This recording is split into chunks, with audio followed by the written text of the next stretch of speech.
Everyone, welcome back to algorithm education and my name is Upendra Yadav. तो हम लोगों ने सीक्वेंसेस ऑफ रियल नंबर्स की लेक्चर सीरीज़ को स्टार्ट किया था, जिसमें आज ये हमारा नेक्स्ट लेक्चर है। तो इससे पहले के लास्ट के लेक्चर में हम लोग कॉसी सीक्वेंस के थ्योरी पार्ट को ऑलरेडी डिस्कशन कर चुके हैं और साथ में एक एग्जाम्पल्स को भी डिस्कशन किया था ना। तो आई होप आपको वो एग्जाम्पल और थ्योरी पार्ट दोनों अच्छे से समझ आए होंगे। देन इसके बाद आज के लेक्चर में भी हम लोग कॉसी सीक्वेंस से रिलेटेड कुछ एग्जाम्पल्स हैं ना, तो उन एग्जाम्पल्स को ही डिस्कशन करेंगे। और अगर आपने हमारे लास्ट के लेक्चर्स को नहीं देखा है तो एक बार आप हमारे लास्ट के लेक्चर्स को देखिए, क्योंकि मैंने आपको वहाँ पर जो एग्जाम्पल समझाया था ना, उस एग्जाम्पल में मैंने आपको बहुत सारी चीज़ें समझाई थी। तो लास्ट का लेक्चर देखने के बाद अगर आप इस लेक्चर को देखोगे तो आज के लेक्चर में मैं जो भी डिस्कशन करूंगा ना, वो आपको और अच्छे से क्लियर हो जाएगा। तो चलिए अब हम लोग आज के लेक्चर को स्टार्ट करते हैं और देखते हैं कि हमारे पास कौन कौन से कॉसी सीक्वेंस से रिलेटेड एग्जाम्पल्स हैं। तो फर्स्ट एग्जाम्पल है the sequence an is equal to n divided by n+1 is the Cauchy sequence. तो यहाँ पर हम लोग को एक सीक्वेंस दी गई है an is equal to n divided by n+1। इस सीक्वेंस को कॉसी सीक्वेंस प्रूव करना है। तो लास्ट के लेक्चर में मैंने आपको 3 डेफिनेशन बताई थी कॉसी सीक्वेंस की। उन तीनों डेफिनेशन में से किसी भी डेफिनेशन का यहाँ पर हम लोग यूज़ करके इसको कॉसी सीक्वेंस प्रूव करेंगे। तो हम लोग फर्स्ट डेफिनेशन का यूज़ करेंगे। फर्स्ट डेफिनेशन की कंडीशन क्या थी? Mod of an minus am is strictly less than epsilon whenever n is greater than n equal to m। ठीक है, तो इसी कंडीशन का हम लोग यहाँ पर यूज़ करेंगे। तो इसका सॉल्यूशन देख लेते हैं। Given an is equal to n divided by n+1, ये सीक्वेंस है हमारे पास। Now let epsilon is greater than 0 we given and if n is greater than n equal to m, consider mod of an minus am is less than epsilon। इसको हम लोग लेके चलेंगे, मतलब ये वाला जो डिफरेंस है ना, mod of an minus am, इसको लेस देन एप्सिलॉन लेके चलेंगे और इसको सॉल्व करने के बाद हम लोग m की वैल्यू फाइंड आउट करेंगे।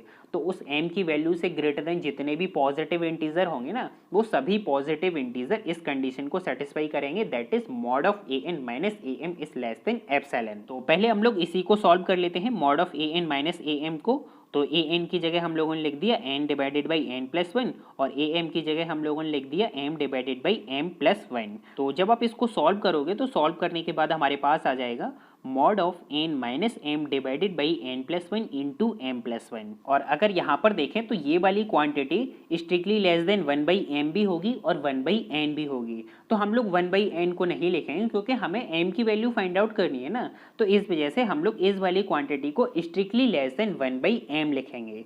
तो यहाँ पर हम लोगों ने लिखा mod of an minus am is strictly less than 1/m, और इसको हमें लेस देन एप्सिलॉन प्रूफ करना है ना। तो ये वाली जो क्वांटिटी है, मतलब ये वाला जो डिफरेंस है mod of an minus am, ये तभी लेस देन एप्सिलॉन होगा जब m की वैल्यू हम लोग 1/एप्सिलॉन से ग्रेटर देन चूज करेंगे। तो let m be a positive integer greater than 1/एप्सिलॉन, then mod of an minus am is less than epsilon for all n is greater than n equal to m। मतलब जैसे ही हम लोगों ने m की value 1/एप्सिलॉन से ग्रेटर देन चूज की ना, तो ये वाली कंडीशन सेटिस्फाई हो गई, that is mod of an minus am is less than epsilon। और बेसिकली हम लोग को m की वैल्यू ही फाइंड आउट करनी होती थी ना, कि उस m की वैल्यू से ग्रेटर देन जितने भी पॉजिटिव इंटीजर है ना, वो कंडीशन को सेटिस्फाई करनी चाहिए। इसका मतलब an क्या है? एक कॉसी सीक्वेंस है, hence an is equal to n divided by n+1 is a Cauchy sequence। इस वाले एग्जाम्पल को मैंने थोड़ा जल्दी से डिस्कस किया है, क्योंकि जो लास्ट वाले लेक्चर में हम लोगों ने एग्जाम्पल को डिस्कशन किया था ना, फर्स्ट एग्जाम्पल को, उस एग्जाम्पल को समझाने में मैंने आपको बहुत ज़्यादा टाइम दिया था, जिससे आपको सारी चीज़ें अच्छे से क्लियर हो जाएं। क्योंकि अगर आपको पहला ही एग्जाम्पल अच्छे से नहीं समझ आएगा तो फिर आप आगे के एग्जाम्पल कैसे समझोगे। तो पहले वाले एग्जाम्पल को समझने में थोड़ा ज़्यादा टाइम देंगे, देन उसके बाद जो भी एग्जाम्पल डिस्कस करेंगे उसको थोड़ा जल्दी जल्दी से डिस्कस करेंगे। तो इसी वजह से मैं आपसे बोल रहा था कि अगर आपने मेरे लास्ट के लेक्चर्स को नहीं देखा है तो पहले आप लास्ट के लेक्चर्स को देखिए, जहां से आपको सारी चीजें अच्छे से क्लियर हो जाएंगी, देन इसके बाद इस लेक्चर को देखिए। तो चलिए अब हम लोग नेक्स्ट एग्जांपल को भी देख लेते हैं। तो नेक्स्ट एग्जांपल है the sequence an is equal to n square is not a Cauchy sequence. मतलब यहाँ पर जो हम लोगों को ये सीक्वेंस दी गई ना, an is equal to n square, ये कॉसी सीक्वेंस नहीं है, ये प्रूफ करना है हम लोग को। इसका मतलब अगर ये कॉसी सीक्वेंस नहीं है, ये प्रूफ करना है, तो वो जो 3 डेफिनेशन बताई थी ना, उन 3 डेफिनेशन में से किसी भी डेफिनेशन का हम यूज़ करें, चाहे कोई सा भी डेफिनेशन का यूज़ करें, कोई फर्क नहीं पड़ता है कि हम किस डेफिनेशन का यूज़ कर रहे हैं, तो किसी भी डेफिनेशन का यूज़ करें तो वो जो कंडीशन होती थी ना, वो सेटिस्फाई नहीं हो रही होगी, तो या तो हमें m की वैल्यू नहीं मिल रही होगी या फिर कोई ना कोई एक एप्सिलॉन ऐसा आप लोगों को जरूर मिल जाएगा कि वो जो डिफरेंस है ना mod of an minus am, ये एप्सिलॉन से लेस देन हो ही नहीं सकता है। तो अगर वो लेस देन एप्सिलॉन हो ही नहीं सकता है वो डिफरेंस, इसका मतलब फिर वो कॉसी सीक्वेंस नहीं होगी। तो उस पर्टिकुलर एप्सिलॉन को निकालने के लिए पहले हम लोग डिफरेंस चेक कर लेते हैं। तो डिफरेंस जो भी आएगा ना उसके अकॉर्डिंग हम अपना एप्सिलॉन चूज कर लेंगे, ठीक है। तो पहले हम लोग डिफरेंस देखते हैं कि डिफरेंस क्या आता है। तो consider mod of an minus am, इस डिफरेंस को चेक करते हैं।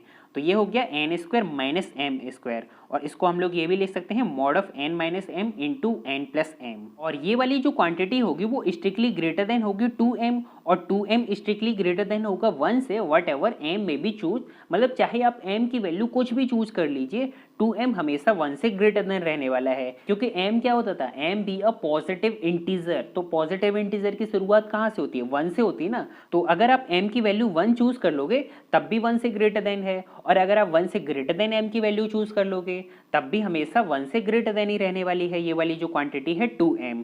तो जो 2m क्वांटिटी है वो हमेशा 1 से ग्रेटर देन रहने वाली है। इसका मतलब क्या हुआ कि ये जो डिफरेंस है ना ये हमेशा 1 से ग्रेटर देन रहने वाला है, that is mod of an minus am is strictly greater than 1।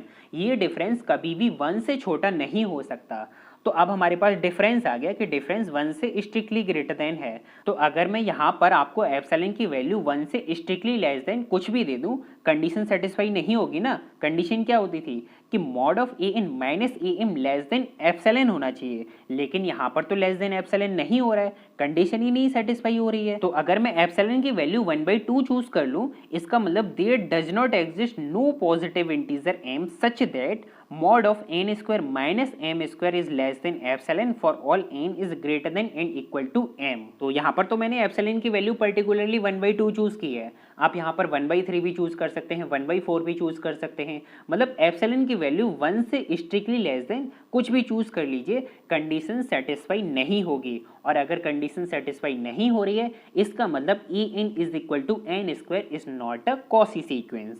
तो अगर आपको कोई सी भी सीक्वेंस दे दी जाए और अगर आपको चेक करना हो कि ये जो सीक्वेंस है वो कॉसी सीक्वेंस है या फिर ये नहीं है, तो सबसे पहले आप लोग डिफरेंस को चेक कीजिए, मतलब mod of an minus am, इसको पहले चेक कीजिए और ये देखिए कि ये जो डिफरेंस है क्या इस डिफरेंस से हम लोग m की वैल्यू फाइंड आउट कर सकते हैं ना। अगर m की वैल्यू फाइंड आउट कर सकते हैं तो m से ग्रेटर देन जितने भी पॉजिटिव इंटीजर है ना वो सभी इस कंडीशन को सेटिस्फाई कर रहे हैं या फिर नहीं कर रहे हैं, ठीक है। तो एक तो तरीका ये हो गया। दूसरा तरीका ये है कि पहले डिफरेंस को चेक कर लो, उस डिफरेंस के अकॉर्डिंग अगर आप एक एप्सिलॉन ऐसा फाइंड आउट कर पा रहे हो कि वो कंडीशन सेटिस्फाई नहीं हो रही है तो फिर वो कॉसी सीक्वेंस नहीं होगी। तो ऐसे आप किसी भी सीक्वेंस को कॉसी सीक्वेंस या फिर वो कॉसी सीक्वेंस नहीं है ये पता कर सकते हो, ठीक है। तो चलिए अब हमारे पास एक एग्जांपल और है तो उसको भी देख लेते हैं। तो नेक्स्ट एग्जांपल है so that en is equal to -1 की power n divided by n is a convergent sequence. यहाँ पर हम लोग को एक सीक्वेंस दी गई है an इज इक्वल टू -1 की power n divided by n, और इस सीक्वेंस को कन्वर्जेंट सीक्वेंस प्रूव करना है। तो आप यहाँ पर थोड़ा करेक्शन कर लीजिए क्योंकि अभी मैंने आपको एक थ्योरम नहीं पढ़ाई, मतलब कॉसी सीक्वेंस से रिलेटेड जो भी प्रॉपर्टीज रिजल्ट्स एंड थ्योरम्स होती है ना वो मैंने अभी आपको नहीं पढ़ाए हैं, तो इस वजह से अभी हम लोग इसको कन्वर्जेंट सीक्वेंस प्रूफ नहीं करेंगे, अभी हम लोग इस सीक्वेंस को कॉसी सीक्वेंस प्रूफ करेंगे, ठीक है। तो जिस तरीके से हम लोग अभी एग्जांपल्स को सॉल्व करते आए ना बिल्कुल सेम उसी तरीके से हम लोग इस एग्जांपल को भी सॉल्व करेंगे। तो सॉल्यूशन देखते हैं। Let epsilon is greater than 0 be given and n is greater than n equal to m, consider mod of an minus am। सबसे पहले इस डिफरेंस को चेक कर लेते हैं और इसको लेस देन एप्सिलॉन करेंगे और लेस देन एप्सिलॉन करने के बाद m की वैल्यू फाइंड आउट करते हैं। तो mod of an minus am is equal to mod of -1 की power n divided by n minus -1 की power m divided by m। अब यहाँ पर ट्रायंगल इनइक्वालिटी का यूज करते हैं। तो ट्रायंगल इनइक्वालिटी क्या होती है, mod of x plus y is less than and equal to mod of x plus mod of y। तो मतलब हम लोग यहाँ पर मॉड को सेपरेट कर देते हैं और साइन लगा देते हैं यहाँ पर less than and equal to, तो ये हो जाएगा less than and equal to mod of -1 की power n divided by n plus mod of -1 की power n divided by m। तो इन दोनों मॉड के अंदर पॉजिटिव क्वांटिटी भी आएंगी और नेगेटिव क्वांटिटी भी आएंगी। तो जैसे ही हम लोग मॉड अप्लाई करेंगे तो वो जो नेगेटिव क्वांटिटी होंगे वो भी पॉजिटिव हो जाएंगे और पॉजिटिव वालों पे तो कोई फर्क पड़ेगा नहीं। तो इसको हम लोग लिख सकते हैं less than and equal to 1/n plus 1/m। मतलब यहाँ पर ये जो नेगेटिव क्वांटिटी आ रही थी ना, तो जैसे हम लोगों ने मॉड अप्लाई किया वो पॉजिटिव क्वांटिटी हो गई। अब यहाँ पर हम लोग क्या लेके चल रहे थे कि n is greater than and equal to m।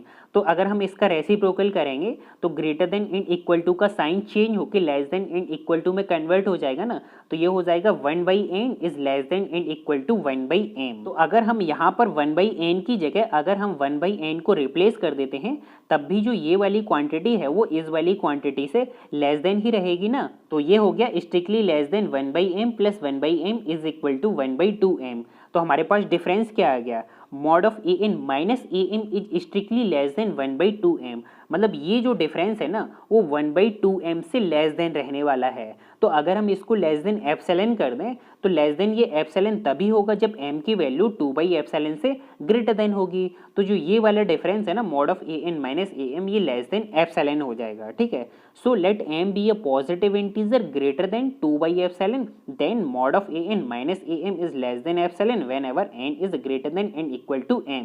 मतलब अगर हम 2/एप्सिलॉन से ग्रेटर देन पॉजिटिव इंटीजर चाहे हम कोई सा भी चूज कर ले वो सभी पॉजिटिव इंटीजर इस कंडीशन को सेटिस्फाई करेंगे, mod of an minus am is less than epsilon. और ये कॉची सीक्वेंस की कंडीशन है, इसका मतलब an is the Cauchy sequence. और यही तो प्रूफ करना था। तो समझ आया आपको, ये वाला एग्जाम्पल भी अच्छे से समझ आया होगा, कोई दिक्कत तो नहीं हुई होगी। और अगर फिर भी दिक्कत हुई हो तो आप मुझे कमेंट सेक्शन में बता सकते हो, चाहे आपको इस एग्जाम्पल को समझने में दिक्कत हुई हो या फिर जो भी एग्जाम्पल मैं आपको करा रहा हूँ ना उन एग्जाम्पल्स में, डेफिनेशन में, थ्योरम्स में, चाहे आपको कहीं भी किसी भी चीज़ को समझने में दिक्कत हुई हो ना, आप मुझे कमेंट सेक्शन में बता सकते हैं। जितनी जल्दी हो सकेगा उतनी जल्दी मैं आपकी कमेंट का रिप्लाई करने की कोशिश करूंगा। तो अब तो हम लोगों ने 3-4 एग्जाम्पल को डिस्कस कर लिया ना कॉची सीक्वेंस से रिलेटेड।